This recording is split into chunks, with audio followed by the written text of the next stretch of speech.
De manière générale, les femmes, on est très émotives. C'est mon cas à travers le processus de guérison. Les émotions ont fait beaucoup partie de mon processus quand j'apprenais à descendre, à toucher des réalités plus profondes, quand vient le temps de relâchement, etc.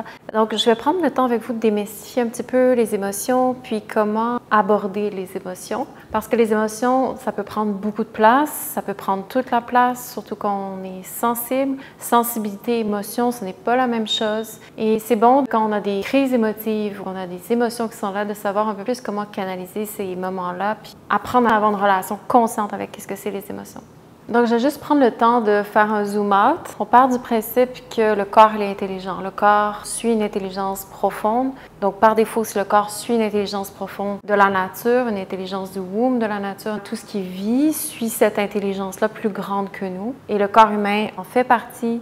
Il suit un mécanisme profond de sagesse dont on doit apprendre à se reconnecter pour savoir on est qui plus profondément dans notre expérience humaine.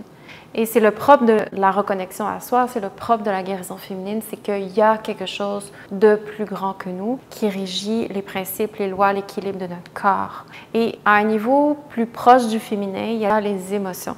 Qu'est-ce que c'est une émotion? J'ai envie de dire, je vais le mettre dans mes mots, c'est une couche à l'intérieur de notre être. Ce n'est pas une fin en soi, c'est une couche qui est autour des tensions qu'on porte dans notre corps. Dans notre corps, il y a beaucoup de blocages, beaucoup de traumatismes, de blessures, de nœuds, de blocages karmiques, etc., etc. Tout ça, c'est des mots pour dire il y a des tensions dans notre corps. Donc, les tensions, c'est vraiment de l'énergie qui est réprimée à l'intérieur de notre corps, comme une pression, comme une pocket dans laquelle une énergie est prise dans les tissus de notre corps. Donc, ça équivaut à notre inconscient. Donc, on a beaucoup de tensions. Tout le monde a des tensions. Il y a des tensions de surface, des tensions beaucoup plus profondes, jusqu'à l'expérience très profonde de notre expérience humaine, de la lésion primaire. Sur les fondations de notre sexualité, vraiment, il y a une tension sexuelle qui même règne le monde, dirige le monde, active le monde dans lequel on vit. Donc, l'univers de l'attention, c'est un univers très vaste que je parle à travers mes vidéos. Mais pour faire un résumé, l'attention, c'est vraiment un blocage, une énergie qui est réprimée. Donc, c'est une pression dans notre corps. C'est aussi la mémoire de toute notre histoire, c'est-à-dire à chaque fois qu'on a manqué d'intégrité, qu'on a fait des choix, des actions qui n'étaient pas en intégrité avec qui on est vraiment. C'est donc une énergie qu'on a dû réprimer à l'intérieur de nous. Donc, pour beaucoup de raisons dans notre vie, on a dû compromettre on est qui, on a dû réprimer une réponse qu'on n'a pas su donner adéquatement en intégrité à qui on est. Cette énergie-là, donc, elle est réprimée depuis peut-être pas très longtemps si ça s'est passé durant la semaine, mais depuis très longtemps, de génération en génération, si c'est un pattern, un karma, un nœud qui date de très longtemps, de très ancré dans notre humanité. Et donc, ce qui se passe, c'est que ces tensions-là ont différentes couches et chaque tension a une couche émotive.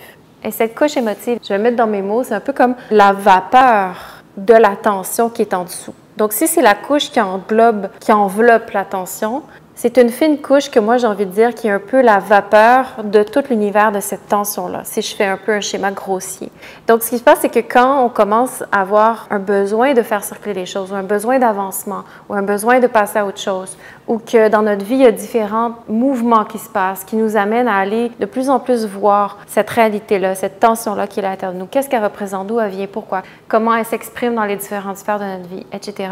Souvent, ça va venir toucher tout le monde émotif. Donc, le relâchement d'une tension, parfois, passe aussi par un univers émotif. Quand quelque chose relâche, souvent, on va avoir besoin de pleurer, on va avoir certaines émotions qui vont venir avec. L'émotion en soi, c'est souvent une couche de toxines. C'est-à-dire, c'est souvent une couche, c'est les vapeurs de la tension. Et dans le mot émotion, il y a le mot emotion. Ça veut dire, l'émotion, elle est faite pour mettre en motion, en mouvement, quelque chose autour de l'attention, de l'univers de l'attention, pour commencer à réveiller un univers plus profond.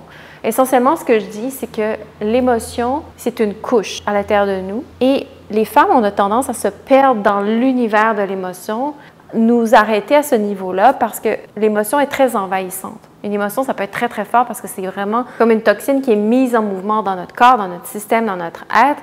Et la réalité, c'est que c'est fait juste pour réveiller quelque chose, pour aller voir plus profondément. Or, la réalité, c'est que la plupart d'entre nous, chaque fois qu'on a une émotion, on s'arrête là, on se laisse baigner dans l'émotion et on se laisse avaler par l'émotion. Et l'émotion, c'est juste pour réveiller quelque chose. Évidemment, tout ça, c'est intelligent, c'est pas une erreur. Quand je parle de toxine, c'est pas mal. C'est quelque chose qui va être mis en mouvement. Et donc, ce qu'on veut, c'est que quand je suis émotive, peu importe c'est quoi mon émotion, Je veux juste comprendre que ça, c'est pour réveiller quelque chose et qu'il y a toujours quelque chose de plus profond en dessous. Et c'est là que je veux attirer votre attention parce que dans mon cas, souvent, je pouvais être très, très émotive et me perdre dans l'émotion. C'est-à-dire, toute mon énergie était avalée dans l'émotion. Et je n'étais pas capable de sortir de l'émotion. L'émotion prenait tout mon univers intérieur. Et avec le temps, en guérissant, en reconnectant à moi, en ayant des assises dans mon corps, souvent, ce qui se passe, c'est qu'à un moment donné, j'ai vraiment réalisé que quand je reste au niveau de la couche émotive de mon être, je ne vais jamais plus profondément. Et souvent, les femmes, évidemment, une femme, c'est intelligent. Le womb, c'est très intelligent. Donc, quand on ne veut pas aller voir plus loin les choses, quand on ne veut pas voir, apprendre l'univers plus occulte de notre réalité, l'univers plus profond du féminin, l'intelligence de tout ce qui se passe en nous et pourquoi, on va avoir tendance à rester dans l'univers émotif et d'entretenir cette couche-là émotive et d'en rester à ce niveau-là. Sauf que la femme, il y a toujours quelque chose de beaucoup plus intéressant et plus riche à toucher en nous-mêmes, en dessous de l'émotion. Une sobriété, une lucidité qui cherche à percer tranquillement une fois qu'on apaise les vapeurs de l'univers émotif. Comment tout ça est venu nous affecter. Souvent, ça demande un peu d'orientation puis de guidance ou des femmes qui ont fait un peu le chemin pour voir qu'est-ce qui est là en dessous de l'émotion. Donc, c'est pas nécessairement facile de descendre en dessous de l'émotion quand on n'a pas la stabilité interne. C'est pour ça qu'une pratique, rentrer dans le corps, reconnecter à son corps, c'est essentiel si on veut vraiment apprendre à savoir descendre dans les profondeurs de qui on est. Parce que sinon, on a tendance à vouloir rester à la surface parce que tout ce qui se trouve en dessous, ça peut être vraiment challengeant à comprendre, vraiment à démystifier, puis avoir le sens intelligent de ce qui est là et qui nous habite, parce que ça veut dire qu'on se rapproche de notre vérité à nous, de nos ondes d'ombre, de qui on est. Et la vérité, c'est souvent complètement à l'antipode de ce qu'on prétend savoir. C'est souvent à l'opposé de qui on est vraiment. Et on est tellement attaché à notre narratif, on est tellement attaché à ce qu'on croit savoir, que l'émotion va venir ébranler ce que les tensions, elles, retiennent comme savoir, comme information. Et souvent, c'est difficile d'aller plus profondément. C'est important de savoir que juste l'émotion, c'est vraiment quelque chose qui a une limite. Souvent, on dit « écoute tes émotions, relâche tes émotions, etc., etc. » Oui, le corps a besoin de relâcher et souvent, ça passe par des formes émotives. Oui, on a besoin de suivre son instinct, de suivre son intuition, d'écouter son ressenti, qu'est-ce que je ressens, mais de rester prise dans l'univers émotif, ça nous garde dans un espace, dans une pocket qui est entre l'espace de surface et l'univers plus profond où on nous appelle à descendre pour voir véritablement qu'est-ce qui initie l'émotion. Parce que l'émotion en tant que telle, c'est pas ça qui est intéressant. C'est ce qui, en dessous, initie l'émotion. Et c'est là où je veux amener votre attention parce que l'univers féminin profond, c'est un univers très vaste d'études, de compréhension, d'intelligence à laquelle on n'est pas du tout enseigné à comprendre à l'extérieur. Et quand on arrive à descendre tranquillement, on ne comprend pas ce qu'on ressent, on ne comprend pas ce qui est là à l'intérieur de nous. C'est un univers qui ne peut pas être compris par le mental et on a très peur de voir là où ça nous amène parce que ça nous amène à descendre dans l'intelligence de notre énergie sexuelle, de tout ce qu'on a fait comme choix, de comment on a décidé d'opérer, là où on se cache, la vérité sur qui on est, ça nous demande d'entrer dans nos zones d'ombre. Et on a très peur d'aller là. Et donc, c'est pour ça que souvent, on va rester à la couche de la tristesse, qui est une émotion profonde, à quelque part, très intense, prenante, mais souvent qui nous amène juste en dessous à ressentir une colère. Et ensuite de ça, la colère, ça vient descendre un peu plus proche de notre cœur, notre énergie sexuelle, etc. Et en dessous, il y a une réalité. Mais toutes ces émotions-là, c'est juste pour activer quelque chose qui cherche à aller voir plus profondément, quelque chose de plus vrai en soi. Et c'est un choix à faire quand on vit une émotion, on vit une tempête émotive, d'apprendre tranquillement, quand le gros est passé, de revenir dans son centre autant que possible et se dire pourquoi je me sens comme je me sens. Pourquoi je me sens de cette façon-là? Qu'est-ce qui éveille véritablement cette émotion-là? Pourquoi je suis dans cette posture-là? Pourquoi je vis cette expérience-là? Qu'est-ce qui est là en dessous plus profond? C'est quoi les racines à mon expérience en ce moment? Et donc, d'avoir les bonnes questions à se poser parce que souvent, on va rester juste dans la tempête et en dessous, il y a quelque chose de plus profond.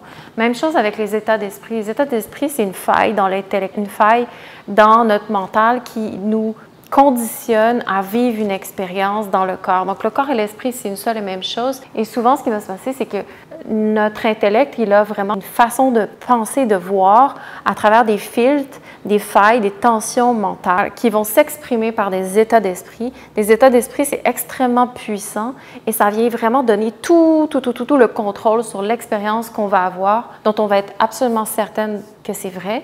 Et l'état d'esprit va cristalliser la réalité, l'expérience du corps, des sensations.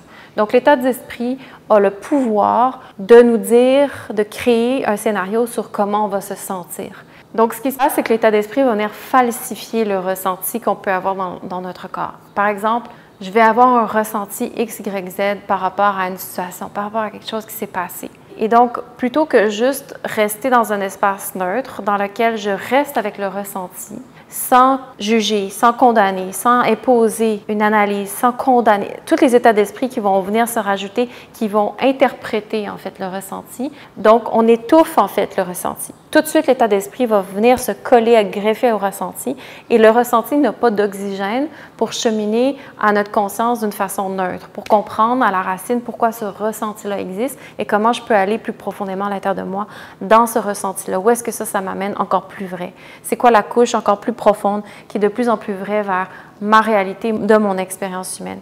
Or, automatiquement, ce qui se passe, c'est que le ressenti, il apparaît et automatiquement, l'état d'esprit vient manger, en fait, cette expérience-là dans son analyse, dans sa condamnation, dans son interprétation.